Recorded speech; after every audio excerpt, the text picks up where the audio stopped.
এবার যুক্তরাষ্ট্রকে সরাসরি হুঁশিয়ারি দিয়েছে ইরান নয়, বরং মধ্যপ্রাচ্যের অন্য শক্তিশালী দেশ, যার প্রতিরোধ গোষ্ঠীরা বলছে মার্কিন সেনারা দ্রুত আমাদের ভূমি না ছাড়লে কঠোর পদক্ষেপ নেওয়া হবে।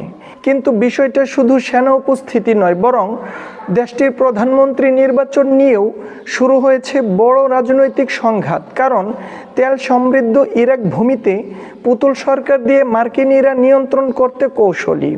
ওয়াশিংটনের এমন অবস্থানকে অনেকেই বিদেশি হস্তক্ষেপ বলে দেখছেন। পুরো রাজনৈতিক বিশ্লেষণ জানতে লং ভিডিওটি দেখে আসুন। তবে বিশ্লেষকরা সতর্ক করছেন, ইরাকে উত্তেজনা বাড়া মানেই পুরো মধ্যপ্রাচ্যে নতুন অস্থিরতার ঝুঁকি। কারণ ইতিহাস বলছে এই অঞ্চলের সংঘাত কখনো সীমান্তের মধ্যে সীমাবদ্ধ থাকে না।